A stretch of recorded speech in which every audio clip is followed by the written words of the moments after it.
మొదటి ఉత్తరాన్ని చూద్దామండి. ఆంజనేయులు గారు హైదరాబాద్ నుంచి మనకి ప్రశ్న అడుగుతున్నారు. దత్త అంటే అర్థం ఏమిటి తెలియజేయండి అంటూ రాస్తున్నారు.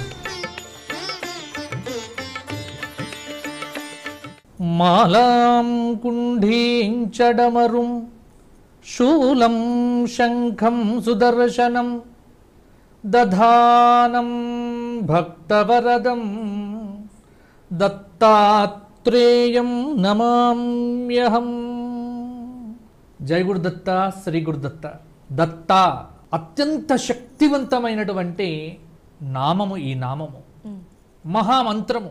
దత్త దత్త ఇదం వాక్యం అని దలాదనుడు అనేటువంటి ఒక మహర్షి చెప్తాడు దీని గురించి. దత్త అంటే ఆత్మ స్వయం దత్త ఇది దత్తాత్రేయ. అడిగితే తనను సమర్పించుకునేటువంటి దైవం కాబట్టే దత్తుడు అన్నారు. అనసూయ అత్రి సంభూత దత్తాత్రేయ.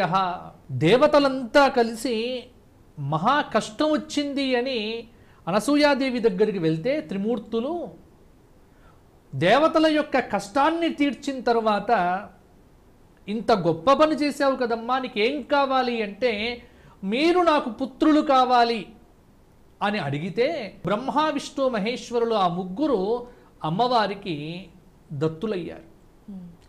అందుకే ముగ్గురు అత్రి మహర్షికి అనసూయమ్మకు దత్తులయ్యారు కాబట్టి దత్తుడు అని ఒక కథ.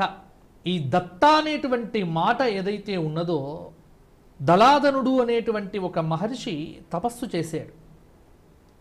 శుక్లవారు వచ్చి ఉపదేశం చేశాడు దత్త అనేటువంటి మాట.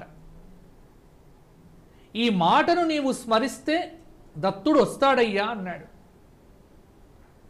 ఆయనకు చాలా సందేహం కలిగి వస్తాడా రాడా చూద్దాము అని దత్తా దత్తా దత్తా అని పిలిచాడు. వెంటనే దత్తాత్రేయ భగవానుడు వచ్చి కూర్చున్నాట. అక్కడే చెప్తాడు, దత్త దత్త ఇదం వాక్యం. దత్తా దత్తా అని పిలుస్తూ ఉంటే త్రిసప్త భువనేశ్వపి 73 లోకాల్లో ఎక్కడ ఉన్నా అభక్త్యావా సుభక్త్యావా, నువ్వు భక్తితో కానీ భక్తి లేకుండా కానీ పిలిచినా నేను నీ దగ్గరికి వచ్చి కూర్చుంటా అన్నాడు. కాబట్టి దేవతా మంత్రములలో మహిమాన్వితమైనటువంటి నామ మంత్రమే దత్త అనేటువంటి మాట.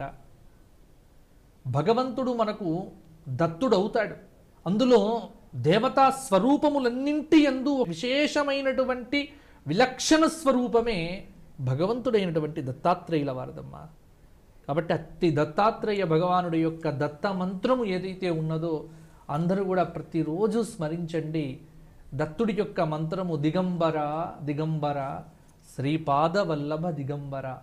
అలాగే దత్త దత్త దత్త అంటూ ఉంటే చాలు, భగవంతుడు మనకు దత్తుడు